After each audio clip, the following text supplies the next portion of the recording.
This is stupid. You shouldn't do it. I can't believe you're going to walk away from, a corporate, safe, secure, six-figure job, to help the homeless. That's really the first time in my life that I had to take a big bet on myself and trust my intuition.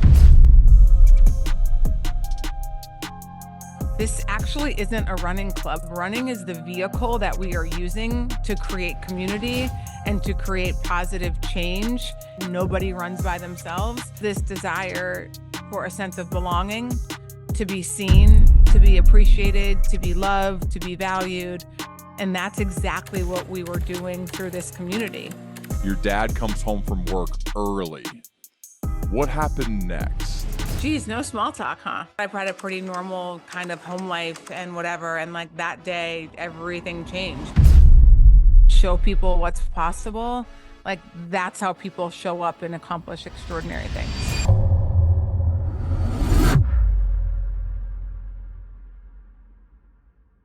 And it's awesome to have you here on the Learning Leader Show. Welcome.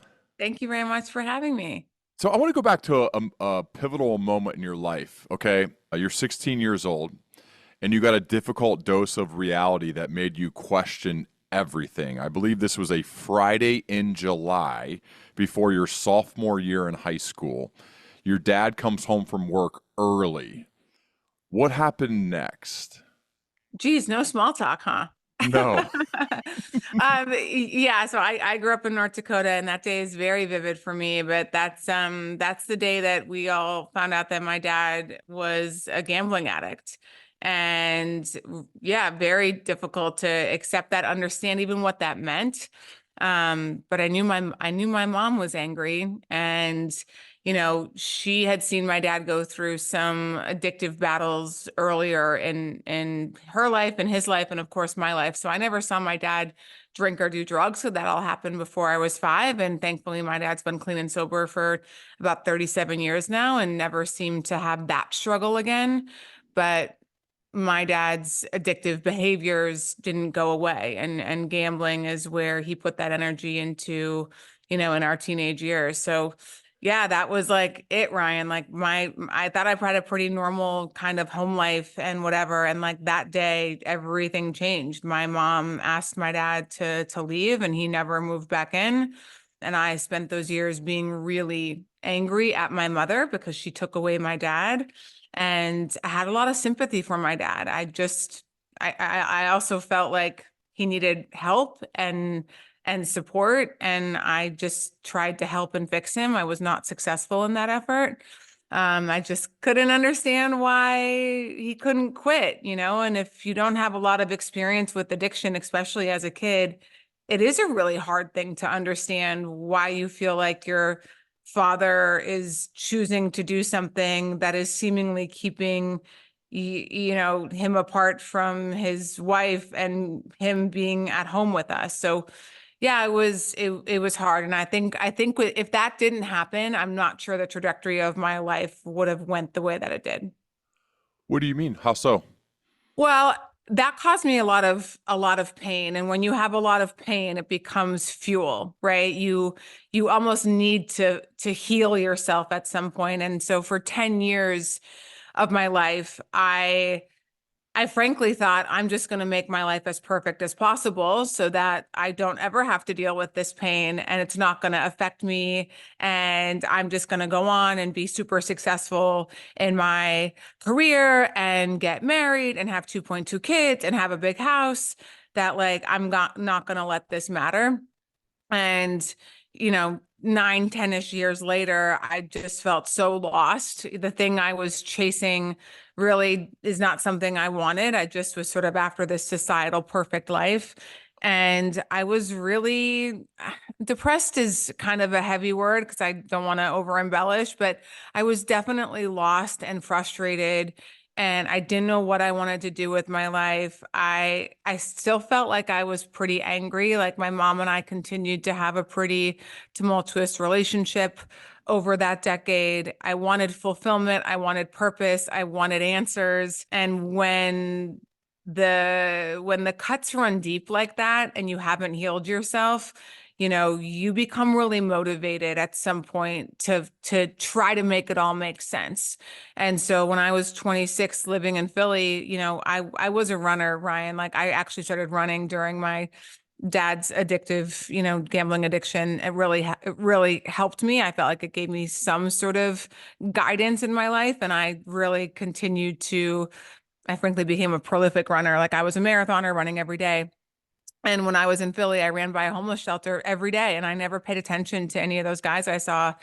And for whatever reason, in May of 2007, literally 2 years into my desperation for purpose, these guys wave at me and we start to build a relationship. And it felt like this, Oprah talks about her aha moment, and I had one. And I was like, oh my God, I'm supposed to start a running club for these guys. That's why I've been running by them for 2 years. Like it took me a long time to figure it out, but it just felt so obvious to me. And I felt so drawn to those guys because of who my dad is. I think, there, but for the grace of God, go I. Like, I think my dad would have easily ended up in that situation if it wasn't for marrying my mom. And, frankly, I've supported my dad pretty much all my adult life. But I think my dad easily could have ended up there. And that's why I just felt so drawn to help those guys. One of the things you said in your TED Talk, or one of your TED Talks, about the homeless guys, and I think this applies and overall to leadership and expectations and pushing people to levels of performance that maybe they don't even realize they're capable of. As you said, I looked at these guys and demanded nothing but pure excellence from them. These are homeless guys. I looked at these guys and demanded nothing but pure excellence from them. And it was almost as if they were waiting for someone to do that.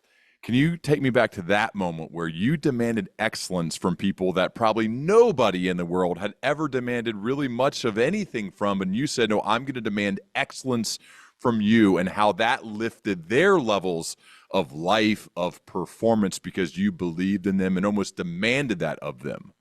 Yeah, totally. And I think it is a really important lesson in leadership when you can let someone know they're capable, that you believe in them. I think a lot of times we take a more critical and role of people when they don't perform. And usually when people aren't living up to your expectations, it's because they don't think that they can. And no one has ever given them reason to think that they can. So when I had this idea, it took some convincing from the shelter. They were sort of like, this is stupid. These guys aren't going to be interested in running. And I had to talk about my dad and how running had, really given me positive direction in my life. And fortunately, after 2 weeks of badgering, I'm very good at badgering. He agreed, and the director of the homeless shelter agreed that he would ask, that the men living there, if any of them were interested. And fortunately, 9 guys said yes. And so I had a date to go up there to meet the 9 guys, and I got all of their shoe sizes so I could bring them new running shoes. That was also really important, Ryan, in the setting the right culture and tone. I wasn't going to go in with my new Nikes and be like, oh, but I got these old shoes for you guys because you're quote unquote homeless. This is what you deserve. I knew that the new running shoes were a part of what my expectations were going to be for them. And so not only did they get shoes and socks and shirts, new everything, they had to sign a piece of paper that I called the running club dedication contract. And the piece of paper said exactly as you said, but a few more things. It said you had to show up every Monday, Wednesday, Friday. I'm going to track your attendance. And if you have less than 90% attendance over a 30-day period, you get kicked off the team. And I'm also going to track your tardiness. If you're late, we leave without you. They had a tight schedule at the shelter, so we had to be back by a certain time. There's no waiting. If you wake up late, like you miss your run, you get marked absent. You need to respect your teammates, and you need to come with a positive attitude. And I asked everybody to sign that. And to your point earlier, I didn't say like, oh my gosh, it must be so tough to live in this homeless shelter. Like if you guys can just make it once a week, that's like, okay, or do your best or whatever. I took out all of the excuses, and I remember that moment. I remember them nodding their head and sitting up straighter and like, oh my God, this woman, this young white woman who has never met us thinks we can have perfect attendance. thinks, that like we are all capable of this excellence that she is expecting of us. And I think when you do that, they maybe start to ask themselves like, oh, like, yeah, I can do this. And frankly, I want to meet those expectations. So yeah, the culture was set right away from the beginning. And there was another quick thing that I learned too of just a description of people.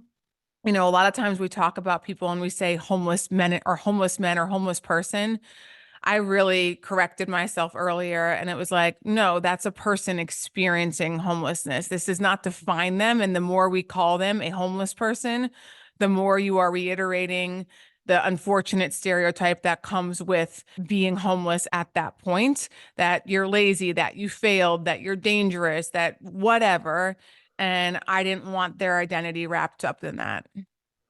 Wow. And so it probably had been a while, if ever, that somebody had actually believed in them. And it shows you the power of a leader and the power that a leader can have in other people. And in this case, I use the word leader because you chose to lead. You weren't bestowed some position. You weren't hired for this. You just did it. You decided to lead. And this is like the ultimate form of leadership, to say, I believe in you. I'm going to demand more of you. I'm going to support you. I'm going to help you. What happened next after those first 9 guys? What happened after Yeah. that? Yeah, so we had our first run together on July 3rd of '07, and I had a lot of media contacts from my prior work that I was doing in Philly, and I all of them showed up that day, Ryan, and they all showed up because they had the same reaction that most people had. Like, wait, what? Like these guys who are living in this homeless shelter are going for a run? You're not raising money for the homeless shelter through a run? Like it was very confusing to folks. And I'll tell you what, I milked that to my benefit because when things don't make sense to people, it becomes interesting, Uh, right? So, like, all of the media had to come and see it for themselves. And they didn't really understand why this, again, white girl from North Dakota was putting herself in the middle of a homeless shelter wanting to take these guys for a run. Like, there's just so many questions people had about it. And I was going to use it to my benefit to get attention for what I was doing so I could hopefully get people involved. And they went over there and they talked to Mike and to Darren and to Joe and to James. And these guys, I mean, again, this is like, I didn't pick this part of it, but these guys were just unbelievable. Their stories, their personalities, the charisma, you just couldn't help but root for them and fall in love with them. They were just so real and affable and honest. And they start to tell their stories a little bit. And I mean, you couldn't open a newspaper or turn on the news for the next few months and not know about this running club that was forming in Philadelphia in 2007. And so we ran our first mile that day. And in true form to the culture, there was Joe, who was the oldest of everybody, and he was overweight, and he was having a hard time with the mile that we all agreed to run that day. And all of the guys, after they finished, ran back to get Joe so that Joe didn't run alone, which became a principle of the group that nobody runs by themselves. And they all like brought Joe in together, and that was our first day. And so our culture was solidified on the first day, and no one ran alone ever. We say the serenity prayer, which wasn't my doing. One of the guys asked if we could say a prayer before we ran. I'm not a very religious person, but I could tell it was important to the group. And the serenity prayer is also just an incredible words and saying, right? It's not really about religion. It's about controlling the things you can and letting go of the things that you can't and being smart enough to know the difference. So it was just a really beautiful message. And yeah, and then guess day 2 happened. Everybody showed up, day 3, day 4. And it just took a few weeks, Ryan, to realize that a couple of things were happening that helped me realize from a vision perspective, this could really be something. This actually isn't a running club. Running is the vehicle that we are using to create community and to create positive change in how these individuals living in the shelter see themselves and see what they are capable of. And the two things were, one, everybody was showing up every day and they were on time. Why? Because positive reinforcement works. We were giving credit, we were acknowledging, we were saying, really proud of you guys, like no one's missed a run yet. And then at the end of the run, I would track their miles on a like poster board with a Sharpie. And so they could see the cumulative total of the miles they are running, every day. And they could see who had the most and blah, blah, blah. And you could just see the beaming smiles on these guys' face every time I would do that. And I had read How to Win Friends and Influence People a couple times by this point in my life and was really just familiar how it related to my own life and Maslow's hierarchy of needs, that right above food and shelter, which was taken care of by the homeless shelter, is this desire for a sense of belonging, to be seen, to be appreciated, to be loved, to be valued. And that's exactly what we were doing through this community. We were celebrating them. I mean, I can remember the first time we all took a picture together and these guys were like, "You want to take a picture of me?" It was just these small things that they were not used to. They were used to being treated like crap. They were used to being reminded of their failures, of their missteps, of their addictions, of the fact that they are 40-plus-year-old men living in homeless shelters. And I saw a lot of people take advantage of that situation and reminding them of that to use that against them, to get them to do chores in the shelter, to make them feel bad, to repent their sins. And none of that stuff works. I don't think criticizing people, especially grown men, gets you anywhere. Wow. And so this one little idea that came to you from running past this homeless shelter a few times and seeing them, deciding to take action, deciding to choose to lead, starts with 9. What did it end up growing to? Oh my gosh. Well, it's still growing today. Yeah. So, once I decided after that of like, this is this is the vision. If these 9 guys need a program like this, what about everybody else in Philly shelters, in this city? And then what about all the other homeless shelters in the entire country? And if I can create a microcosm here, I can just repeat this, right? We can have another team at another homeless shelter and then another one, and then we can create another chapter. So the scalability of it, when I was thinking about like, this is what I'm supposed to do with my life, was there. I could see the business model actually behind it and that we could help a lot of people. And frankly, a lot of people were also like, this is stupid. You shouldn't do it. I can't believe you're going to walk away from a corporate, safe, secure, 6-figure job to help the homeless. Like, what are you doing? And that's really the first time in my life that I had to take a big bet on myself and trust my intuition and trust what I saw that other people didn't see, which was frankly not easy for a 26-year-old when, you need validation from some adult in the room. But yeah, listen, I surrounded myself with people who are smarter than me in certain areas, and we were all bought into what this could be. And we started building and growing and raising money and learning and screwing up and fixing those mistakes, and then, making more mistakes. And it was really awesome. And frankly, we saw it working.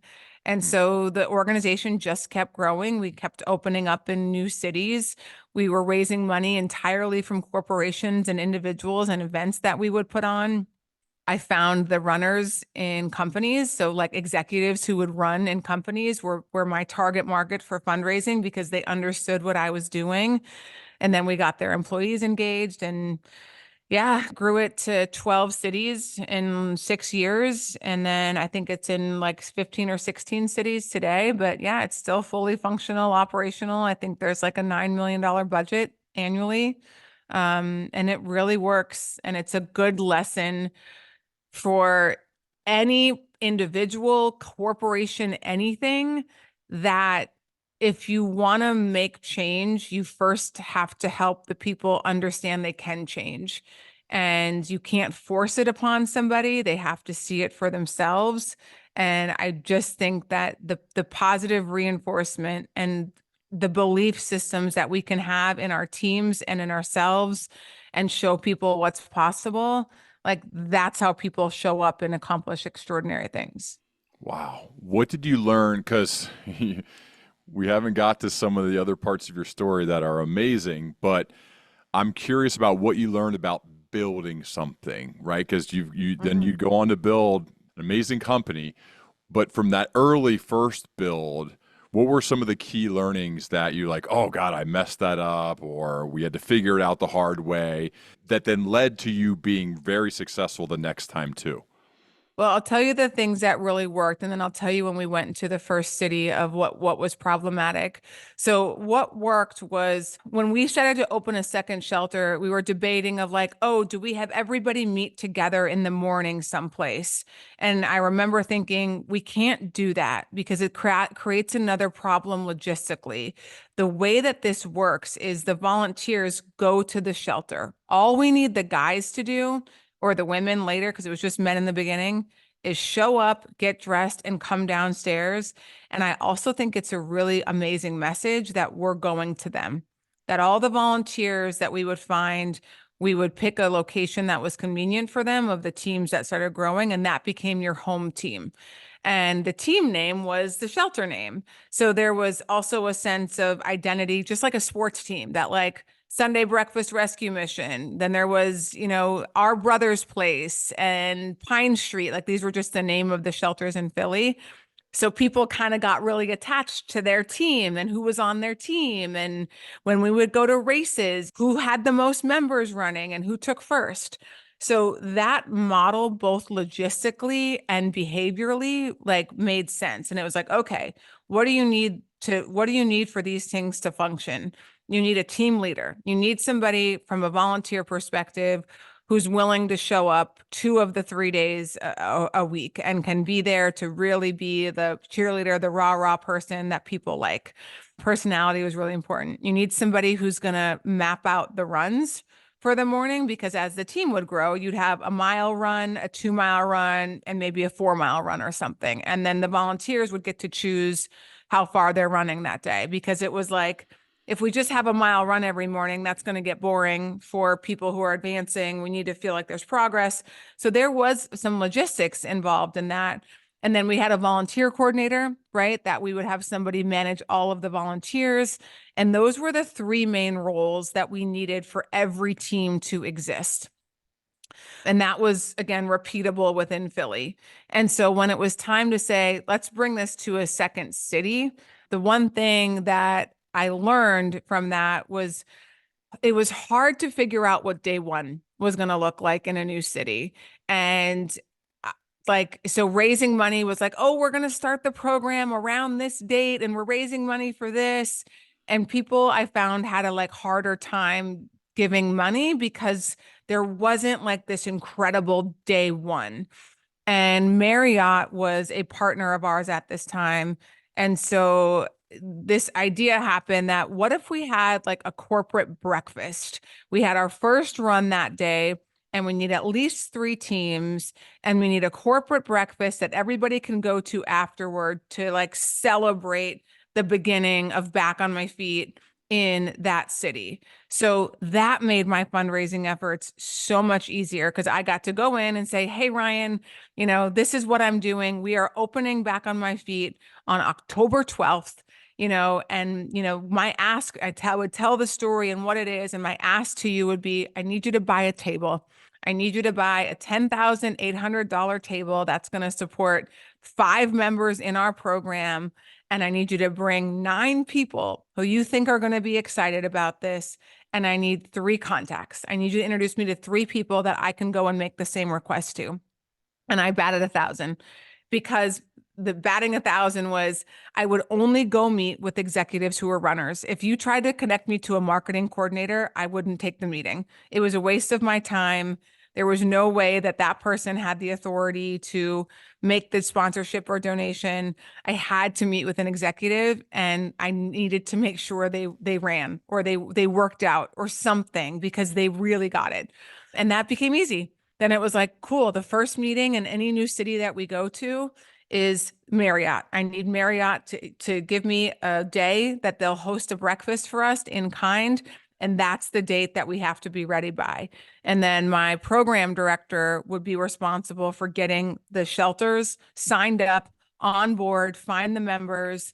And that's when I really learned, Ryan, the importance of working backwards, picking a deadline, picking a date and you work backwards. And we never missed a deadline. Once that date was announced, that's when we are launching in that city. That's when the work had to be done. I'm sure you've heard the adage of like, however long you give somebody to do a task, that's how long it will take. Hmm. You tell your kids that they have till next Sunday to clean up the yard. Guess when the yard gets cleaned up, Makes you sense. know? Yeah. Yeah, exactly. So it's like it was so crucial. And I really took that into SolidCore.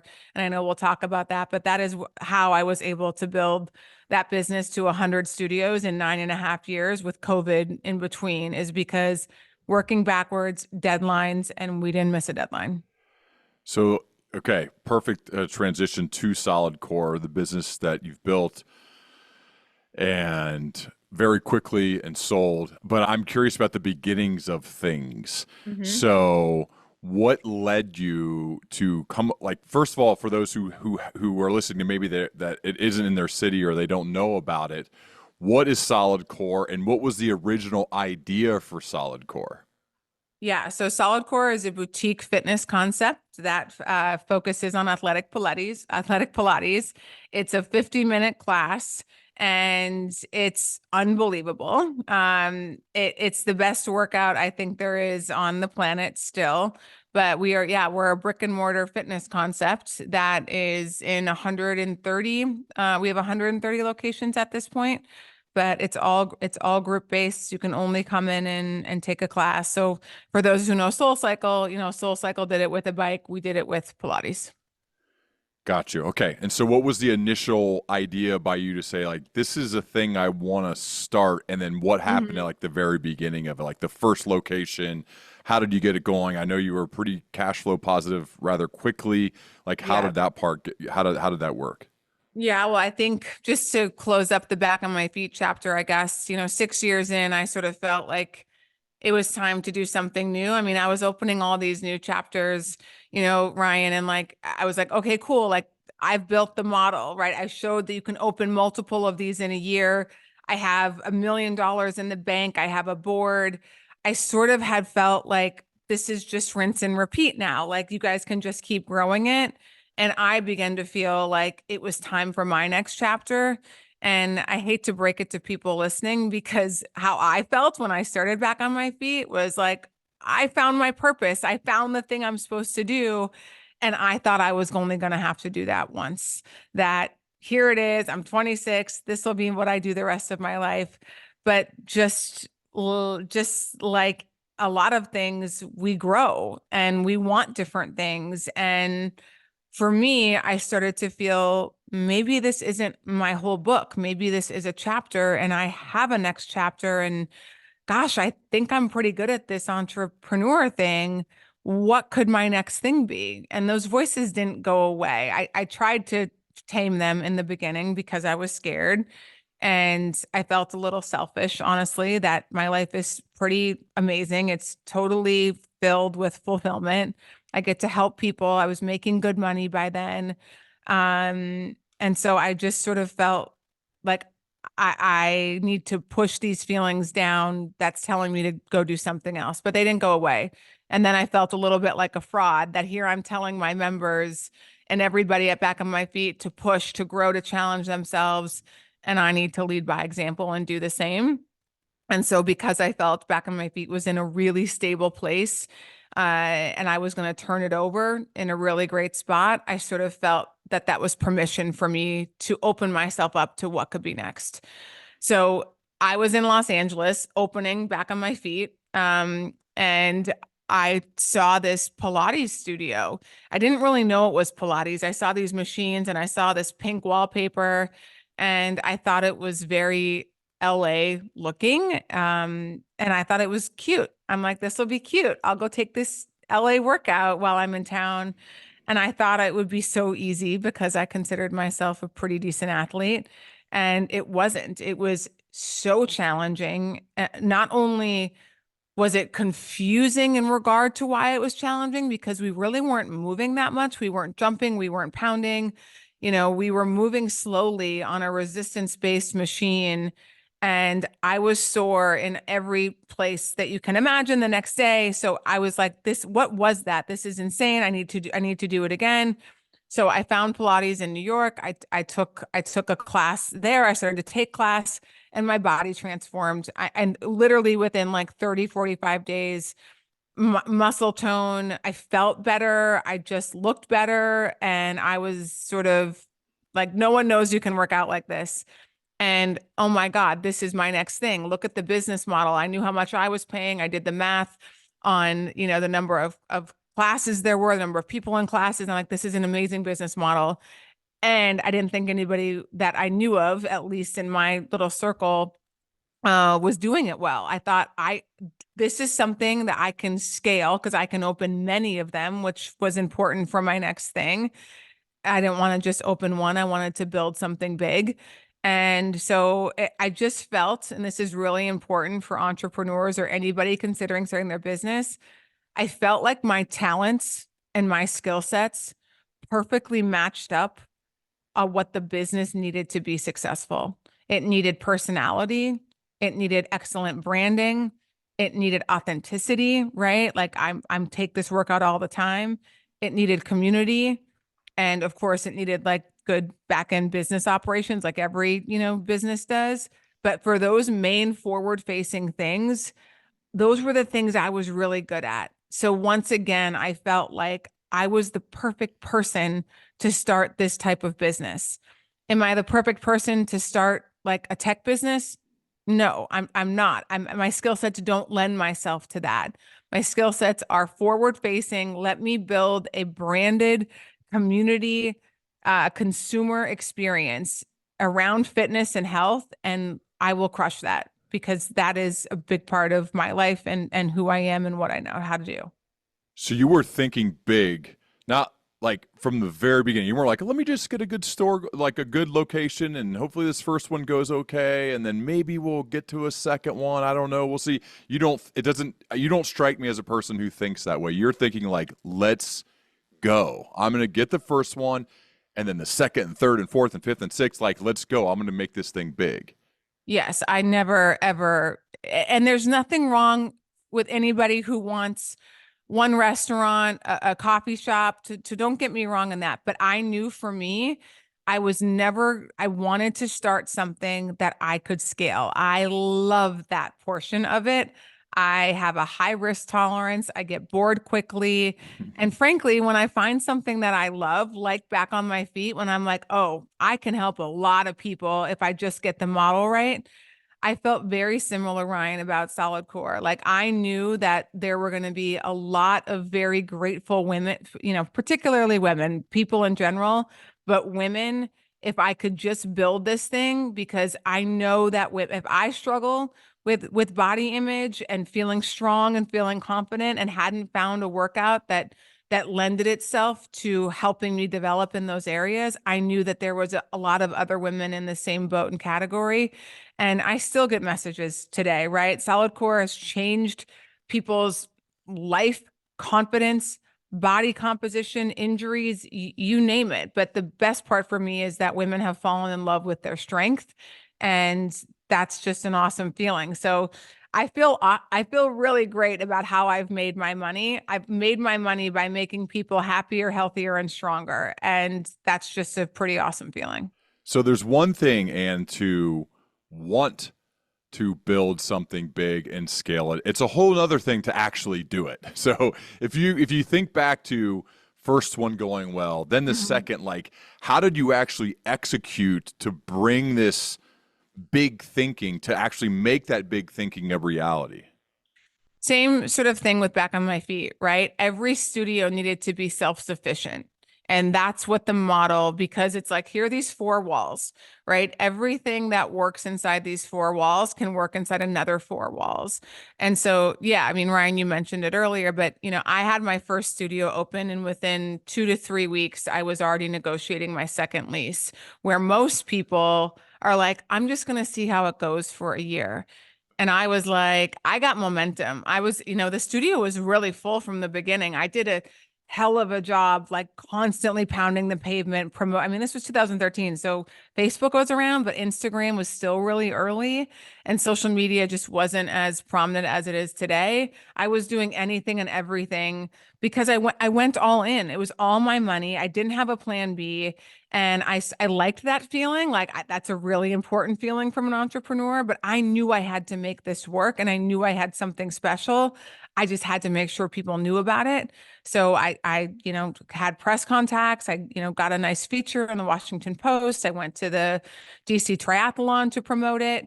And I worked backwards from my goal. It's like I need X amount of people coming to X number of classes per day, paying this amount, and this is my rent. So I built a pro forma from the very beginning and I worked backwards from those goals. If I needed 300 members, it's like, great. What every day I looked at, not even members, I needed 300 people coming I don't even remember what it was, but like I knew what my numbers were back then.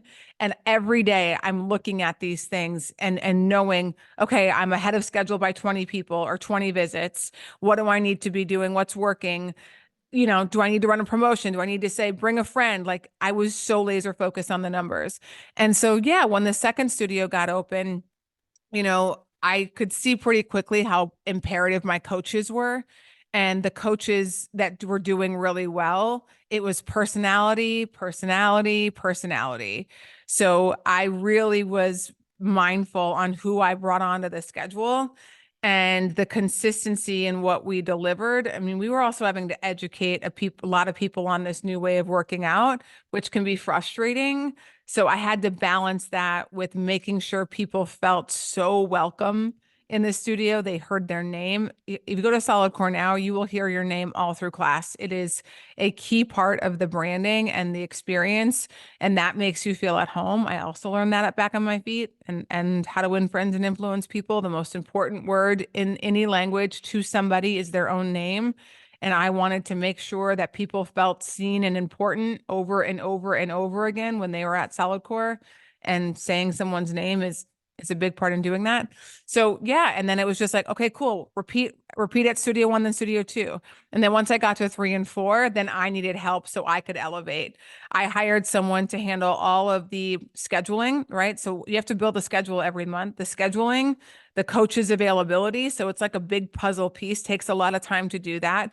Payroll, any high level administrative stuff, legally, accounting, the books every month, that person handled that. And then I hired someone to solely deal with client and customer relations, people's accounts, handling promotions, sales, anything that the client needed. I needed somebody to handle that side. And then of course those teams started to build out.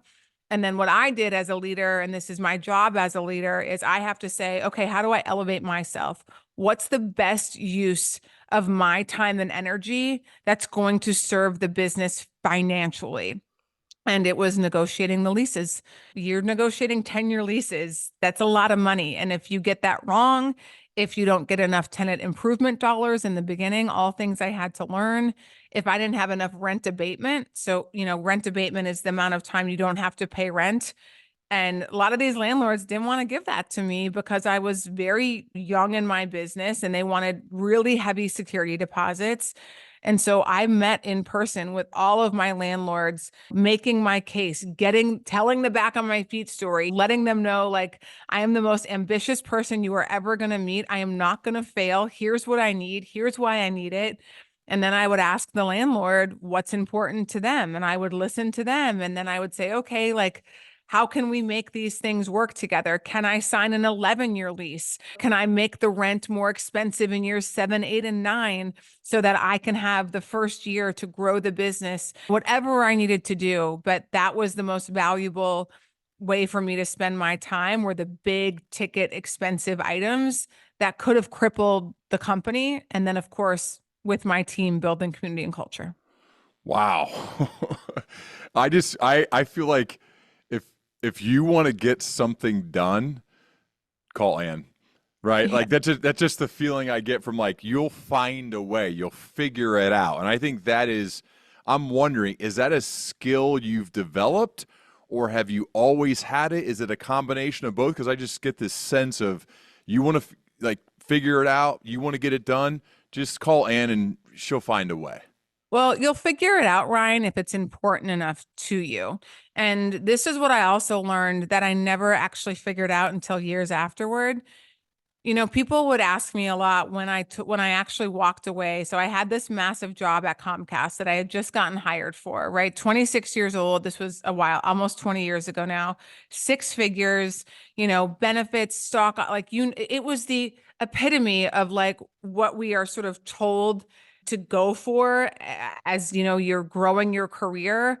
Like that was it.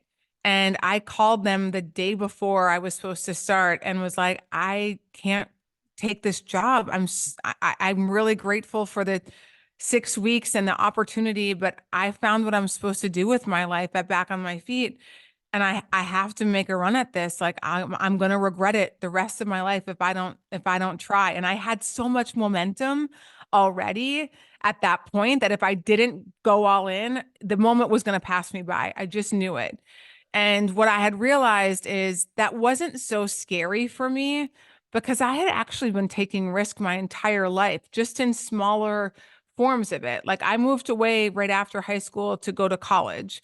I graduated in 3 years. No one else around me had done that. I went out to intern for my US Senator in DC the summer before my junior and senior year and lived with three people I'd never met before. Then I went back to DC to go to graduate school, moved in with three more people I'd never met before, went to a school I didn't know anybody, had to get a job, had to figure out how to operate without a car. I mean, there was just over and over. Then I cut my hair short and it was like, I've actually been taking risks my whole life and nothing bad has really happened. Like I've had to figure it out and it hasn't been as scary. And so the importance for that to me is stepping into uncertainty. And that's how you actually build your confidence. When you can show and prove to yourself that you can do something that you've never done before, guess what? Then you start to do another thing and another thing. And then when you come across something that other people feel is big, like putting all your money into SolidCore or walking away from a secure job to start back on my feet, the risk didn't feel that scary. It felt, I have bet on myself so many other times in my life. This is just another bet on myself. And that is how you build up your risk tolerance. And, I don't know how much time we have today, Ryan, but I've had to do this after selling SolidCore. I've had to do the same with that with investing. I used to think that $100,000 was expensive. That's not expensive for me anymore because I've worked on flexing that muscle. If I didn't work on that muscle, I would continue to play small and not step into my wealth and say, okay, how do I make $1 million bet? How am I going to get comfortable writing a check for $1 million into something? And if I never do it, I'm only going to write $100,000 checks and my wealth is actually never going to grow at the rate that it should because I'm playing small and I have to flex the risk muscle. Does that make Wow. sense? It does. You're constantly pushing your edges, as the Navy SEALs would Yes. say. I've had a few SEAls on this show, and that's what they talked about all the time. That's what they look for in people to become SEALs. They want to be surrounded by people who are always pushing their edges. So they're expanding their zone of comfort and competency. So you're getting smarter. You're getting more comfortable with things that were previously uncomfortable to you. You have to be pushing your edges. And so what used to seem hard just seems normal today. And that's because you're the type of person who keeps pushing, regardless of money you've made or how well it's gone. You're going to push, you're going to push, you're going to push. And that is creating evidence for yourself. And that evidence is making you more confident, I sense. And you seem to really understand who you are, have a very high level of self-awareness, know your strengths, know where you can be effective. And then once you realize, hey, I'm here, you're willing to make that bet again and again. And I think that's what's inspiring for me, learning about you and your story and now talking with you and going deeper in it, is that this is possible for anybody to do, but you do have to take action. You do got to push on those edges on a regular basis in order to create that evidence for yourself. And that feels like that's just like the story of your life. Brian, that's the only difference. I mean, a few, but you know what I mean? That if you can't do that, you will never elevate, you will never grow. And as adults, it gets harder. For example, every time I've asked an adult to say, do you want to go snowboarding? and they've never done it, that's their response. Oh, I don't know how. It's not even a thought in their head to think about, oh, I'd love to learn. Or, it's just, I'm 40, I haven't learned it. There's no whatever, it's never going to happen. And I find that with people like I have family members that I desperately have tried to make sure that and they're like, they're scared of the stock market. And I'm like, you are going to feel scared until you do it. You guys have 50 grand sitting in a savings account. And I don't know why you refuse to take advice from me. Like, do you want to look at the amount of, like, it's crazy. And it's just the belief system over and over. Investing is bad. Investing is gambling. I don't know how. I'm uncertain. Therefore, if I don't know how, I should stay away from it, instead of actually leaning in to educate and say, how do people who are really wealthy make their money? What are they doing? And what do I need to start doing? And even on a smaller example, my nephew is here right now. He's 18 from North Dakota, and I have a Bentley, and they love riding in the Bentley. And yes, 2 days ago, I'm like, do you want to drive it? And he was like, no. And I'm like, Jordan, go drive the car. And I'm like, I trust you. And it was me telling him that, right? And I'm like, you're never going to get comfortable driving it if you don't have a first day driving it. Go drive it. You know how to drive a car. You're going to be fine. And now, what do you think he wants to do every day? It's like, you have to be willing to push yourself just a little bit. And Ryan, the difference too is, whenever, I know you're a public speaker, right? Like, I'm sure you maybe get nervous still on stage. I know I do before I go up. And I tell myself, anybody would be nervous going to speak to 10,000 people right now. What am I going to do to just calm the nerves? It's okay to be a little nervous. Nothing is wrong. I am capable of doing this. And if I go show myself I can do it, the next one gets easier. But I'll tell you what's not going to get easier if I turn around and say, I can't do this speech. The next one's not going to get any better. My husband likes to say action builds confidence, and that's exactly right. A lot of us want to wait till we feel confident to do something. You have to push past the uncertainty that's like sitting there, and you have to be like, I'm going to be fine.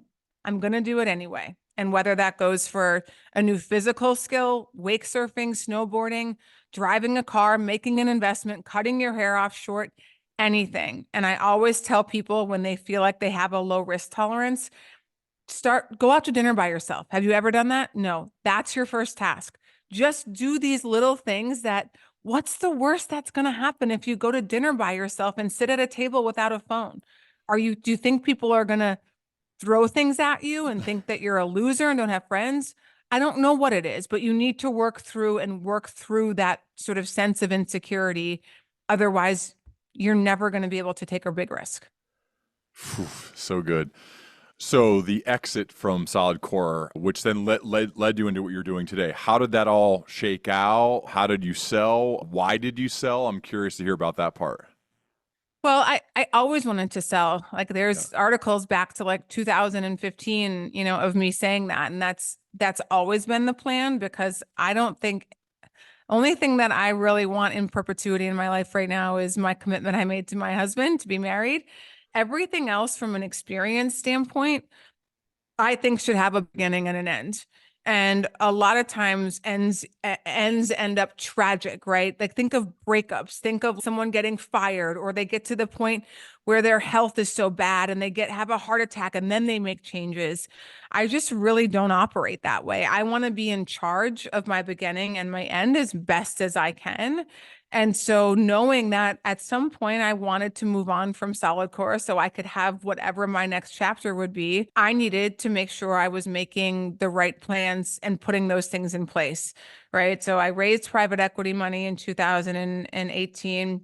And I did that because I was ready to really grow and build faster. I was at 25 studios by then. And I needed a private equity partner that I knew I wanted to go through the sale process with at some point. They know more about that than I do. And I wanted that partnership where we were both after the same thing, right? At some point, I want to cash in, make a lot of money. And at some point, they wanted to do the same. Our interests were aligned. Let's build a really amazing quality company and also make a lot of money. Those two things are not mutually exclusive. And I hate when people say things like people over profits, blah, blah, blah. Like you can make money and treat your people well. It is possible. And so anyway, pardon the tangent. Anyway, so then, we kept growing and building, and I was ready to sell in 2020. And then COVID came around. Talk about a lesson in leadership. I got a massive lesson in leadership during COVID. Beside the tragedy that happened for a lot of people during that time, that's not, beyond me. From my leadership perspective, I am grateful that I got to figure out how to navigate such uncertain waters. It only built my confidence. I only learned so much about operating in a crisis, and again, just like daily uncertainty, with different rules in 17 different states that like changed all the time. So we got through COVID, and then I did something really smart, which is promote my COO, who's a very talented individual, to CEO. We raised money at that time, and I sort of knew the next transaction was going to be the sale, right? And if I didn't have a new CEO in place, there's no way that the buyer was going to let me go and say, okay, Ann, we'll buy you out, and you can, you're done. You can leave.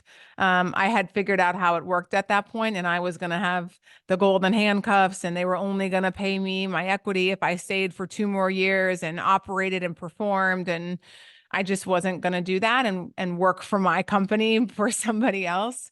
So I promoted Brian, and Brian's done an incredible job leading the business. He is the perfect person to be the second phase CEO of that business. And I moved into the exec chair role. So after we recovered, which we recovered really quickly from COVID because we started playing offense in 2021 and started growing. We were just ready, and like the numbers were so great, and we were able to get a deal done in April of last year, and I sold all of my stake to Kohlberg and Company, and then my minority private equity partner wanted to stay in, so they became the majority owner. Wow. How much did you sell for?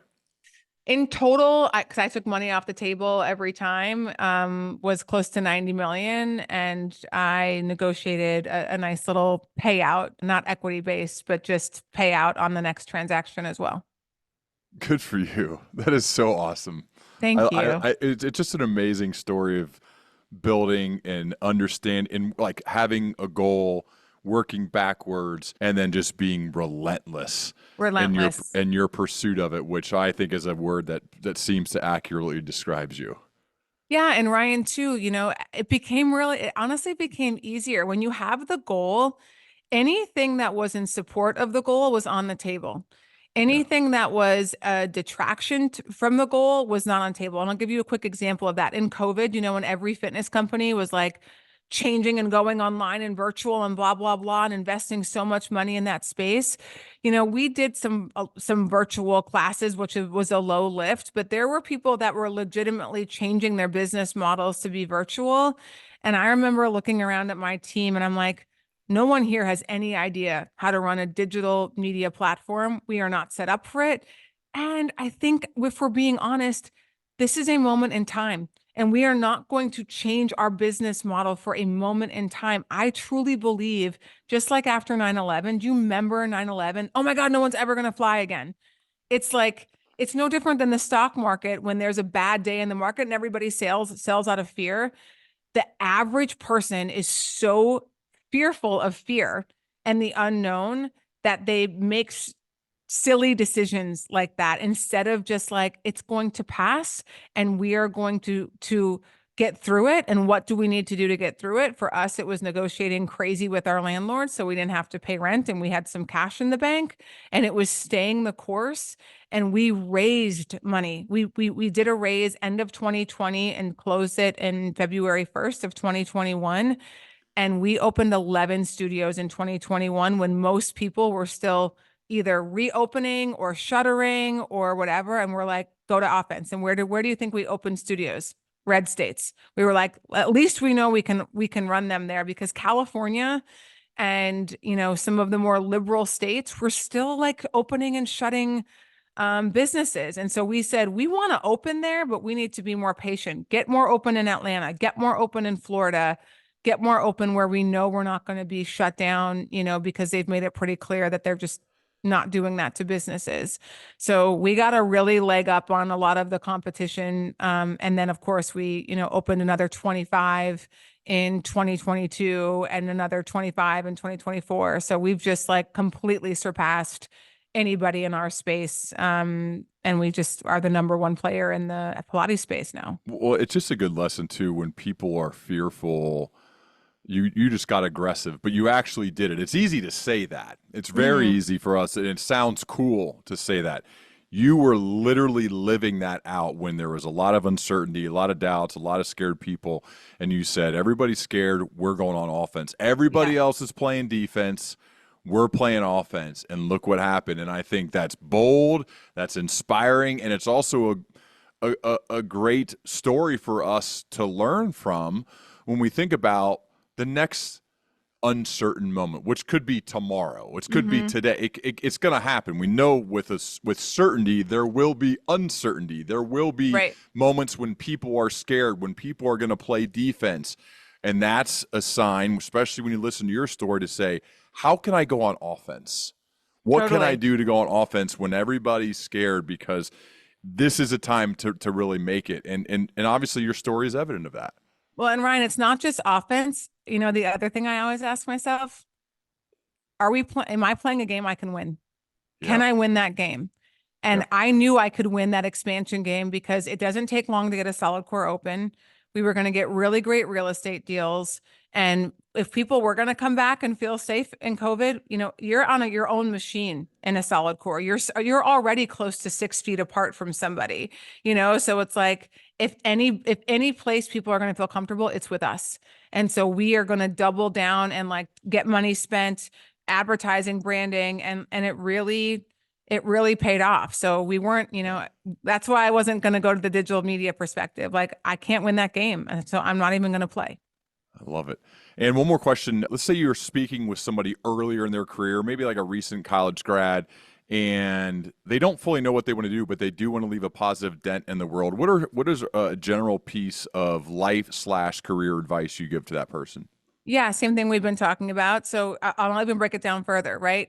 Write down the things that you think you are an 8 and a 9 at. And that includes like 8.2, 9 point, whatever. Try to get really granular, and then there's these middle of the road things of like, okay, things you're like a 5, 6, and a 7 at, those are things I would keep on the table. Anything that you're a 1 or a 2 or a 3 at, I just forget about. I don't even try, because if I work really, really hard and I might make myself a 4 out of 5 at it, I'm never going to win the game at being a 4 out of 5, at something. Just like I knew I was never going to play college basketball. I played varsity high school, but like there was no way I was good enough to play, college basketball. So like I'm done. I got to figure out where I can win. And that I think is a big part of being successful, when you know what you're good at, your talents, and then you match those talents with a passion, a business, a something, so that those things can be really amplified and highlighted. But yeah, I just forget about the stuff I'm not really great at. Nobody's great at everything, and it's a waste of time if you ask me. Understand where you're good, your strengths, double down and get after it with those, right? Absolutely. Love it. So good. And this is amazing. I really enjoyed the prep process getting ready for this. And now it's been even better getting a chance to talk to you. So I would love to continue our dialogue as we both progress. I cannot wait to see the impact that you continue to have. It's going to be really fun. Thanks, Ryan. I really appreciate that. Amazing. Thank you so much. Thank you.